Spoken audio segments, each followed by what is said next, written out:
இன்னைக்கும் அநேக மூடர்கள் பெரிய பெரிய தலைமை இடத்துல, அரசியல்வாதி இடத்துல என்ன செய்யறாங்க இருக்கிறாங்க.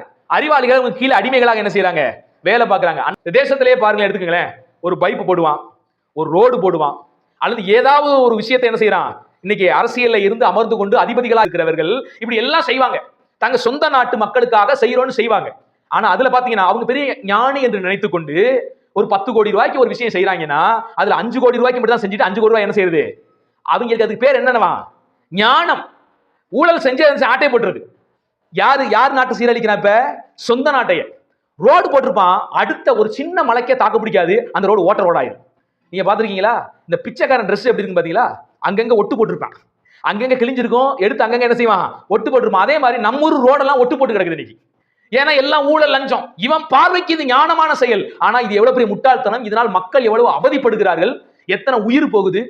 நம்ம இடத்துலயும் கூட அந்த நோண்டி வச்ச அந்த குழியை மூடாம போனதுனால ரோடு பள்ளமா இருந்ததுல ஒரு அம்மா போய் என்ன செஞ்சு 2 வீலர் வச்சு விழுந்து தலையில அடி, அவ்வளவுதான்.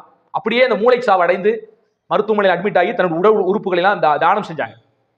உடல் உறுப்பை தானம் செய்தது ஒரு பெரிய விஷயமா இருந்தாலும் 2 பெண் குழந்தைகளை அனாதையாய் விட்டு அவங்க என்ன செய்யறாங்க? ஏன் தெரியுமா? இந்த அரசாங்கம் செய்யற விஷயம்.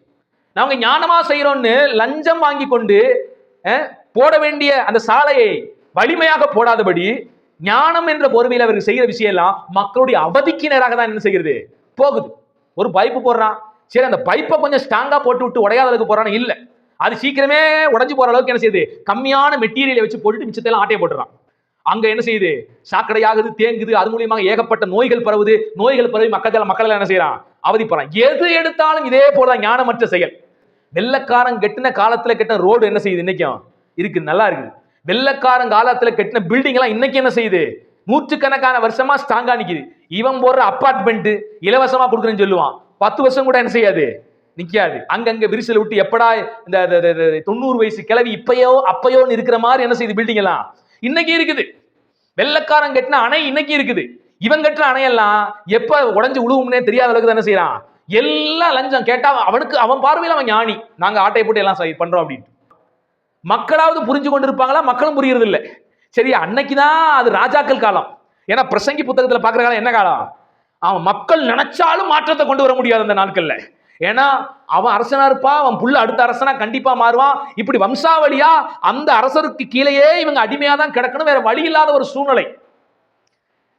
ஆனா இன்னைக்கு அப்படி இல்லை. இன்னைக்கு மக்களாட்சி காலம் வந்துருச்சு. சரி, மக்களாட்சி காலத்துல மக்களாவது ஞானமாக இருப்பார்கள் என்று பார்த்தால் மக்களும் பாத்தீங்கன்னா 1000 ரூபாய் காசுக்கு ஆசைப்பட்டோம், இலவசத்துக்கு ஆசைப்பட்டு இன்னைக்கு ஓட்ட தூக்கி என்னது பண்றது, இன்னைக்கு அது படுமோசமா போயிடுச்சு.